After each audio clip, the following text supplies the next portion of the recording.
right, so I'm with Joe Maddalena at Comic-Con 2013, and we're at the Profiles booth, and I thought I'd talk to Joe and get the latest update on what you guys have going on at Comic-Con this year and your auctions.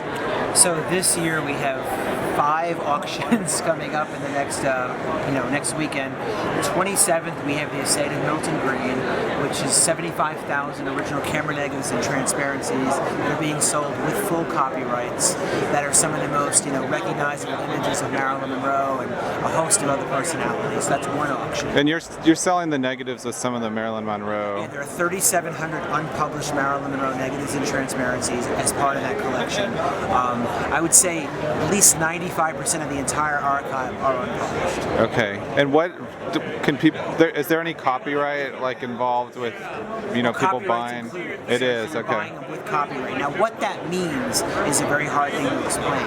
Right. It's a U.S. copyright because you have to get copyright everywhere you go in the world. So if you bought the negative, you would own that image. You then would have to register the copyright in Washington with the Copyright Office with your name. So now you could license it to somebody who wanted to do a book. You could make prints and sell them. God forbid if anybody else ever tried to copy those, you could stop them. Right. So there's 2 values to the archive. There's the collector value without the copyright, and then there's the value of the negatives with the copyright. So theoretically, you could buy them, digitize them, keep the copyright, and then resell the negatives.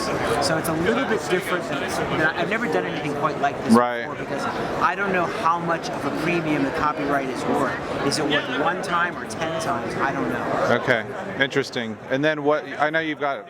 Is it 3 auctions at the end of the month this month, or, yeah, so basically 4? That's day 1. Is the 27th is Milton Green. The 28th and 29th is the Hollywood Big Sale, which is about 1,000 lots. The highlight, obviously, is 50 items from the Warner Brothers corporate archive: Watchmen, Batman, Superman, Mars Attacks, The Matrix. Some of their signature properties that we've all kind of seen in the past. But cool things, really cool costumes. The Sound of Music collection is in that auction. Steve McQueen's jacket from Bullets in that auction, that painting from Tara, Charlie Chaplin's cane, a wide variety. The famous Walter PPK that sold in England a few years ago for $500,000. That's back in the sale. So that's that auction. And then on the 30th is part 2 of the Dreyer collection, which basically is the Lucille Ball archive. They bought Alan Glazer's collection, which was Eloise Jensen's collection, and all of her costume sketches and costumes and things that she kept for Lucy, and a lot of their other pieces, a lot of toys and Hot Wheels and those type of things. And at the back of that sale, I think there's 100 and something lots from Sony, just an assortment of Sony properties, so that's also in that sale. And then on the 31st, we have about 1,000 items from animation. There's obviously cells, drawings, paintings, a stretch painting from the Haunted Mansion, so there's a lot of stuff. And is this the final Dreyer collection sale, or is there going to be a part 3? This is definitely the final Dreyer collection sale. There are more Dreyer items in the warehouse. We'll just start sprinkling them in your regular Hollywood auction. Mixed in the future because we just couldn't get to everything. Okay. Out of all the material you're selling this month, what do you think is the most exciting piece? When people ask me that question, it's hard because what's exciting to me might not be exciting to you. I mean, I look at things like the matte painting of Tara from Gone with the Wind, or the Charlie Chaplin cane, and you're holding a real piece of history. Right. Sound and Music dress. I mean, very few things are important. They're important, culturally important. Right. I think a lot of other things are cool, like Avery Smith, and the Watchmen costumes are cool, right? But it's a different type of thing, So it's like the cool factor versus the important factor. I think the James Bond gun, although it's been exposed, it's been around, but it's still such a great thing and a great story. Yeah. Even when you pick it up, you're like, wow, this is the gun. So right. It's really cool. Yeah. Now, what do you think have been the bigger changes in the hobby, in the last 2 or 3 years? Because I know, at the TV show, you got a lot of attention and kind of introduced the hobby to a lot of people that just didn't even know that this kind of thing went on. Seems like there's a lot of people looking to kind of replicate your show and do something similar. And it seems like knowledge about kind of authentication and issues in that regard have kind of gotten a little bit more mainstream, where people are at least a little bit more aware of like things to look for and how to buy props basically. So do you get any sense of how things have changed in the last couple of years? I would say that there are a lot more collectors, but you have to understand the word collector to begin with. Mm-hmm. You're a collector in the sense of it's something that is in you. You are addicted. Right. You love this. I mean, it's in your being. Right. A lot of these people. I met a guy today. He's like from Texas. Oh, I'm buying that Ghostbuster matte painting. I've always wanted one of those. He may never buy anything else. Right. You know what I mean? So what we've done is we've expanded the base of buyers, where I think the field is much more liquid.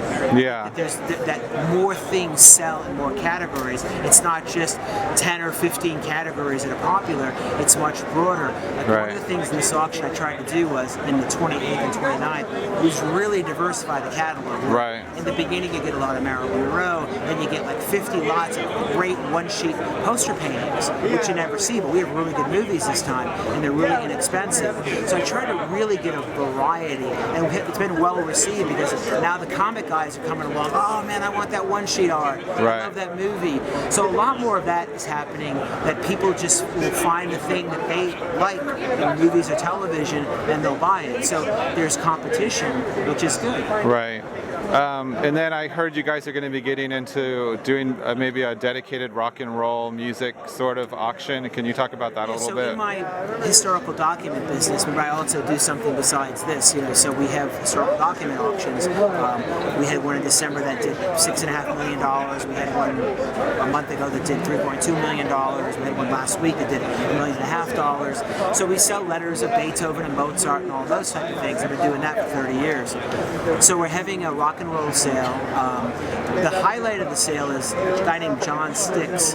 He owned Guitar for the Practicing Musician. I met this guy about 25 years ago. His wife came to buy him a present. We became friends, and we're talking and stuff, and it became really apparent to me. I'm like, he had access to everybody because his job was to interview Eric Clapton, right. all of these people. This is what he got paid. And I'm like, dude, get lyrics. He said, really? I'm like, you're there with these people for days. So for 28 years, he got everybody he met to write out lyrics of every famous song you could think of. I mean, there's no collection like it in existence. Right. And he decided to sell it. So it's when that collection came in, he has other things besides the songs that he got himself. I have Jim Morrison's manuscript for Riders in the Storm. I have Bob Dylan's I Want You. So that's kind of like the crux of how the sale came about. We decided to take the rock and roll things from the dryers. They have Michael Jackson items. Those are going into that sale. We have more Jim Morrison things that are going into the sale. And then Graham Nash is a very good friend of mine. He consigned a 200-page unpublished Jim Morrison manuscript. It's a notebook. When Morrison died, Bill Siddons was his manager. He was the one that picked up the body in Paris. Bill Siddons was Graham Nash's manager, Crosby, Stills, Nash & Young, and he gave it to Graham. And so we're selling it for Graham. So that's the best thing. Okay. It's basically Morrison's ramblings about his life in Paris and all these crazy existentialist ideas and how he viewed the audience as parasites and vampires, and they would suck his blood and drain him of his emotional creativity. And this manuscript's crazy. So that's part of what's coming up definitely this year. One I don't know. If we live long enough, it'll be this year. So one last question. Do you have any thoughts about Comic-Con? I mean, you've been coming here for quite a long time. Does it strike you as different in any way this year than previous years? Comic-Con is more commercial, so in some ways it's sad because I've come here for 25 years. Right.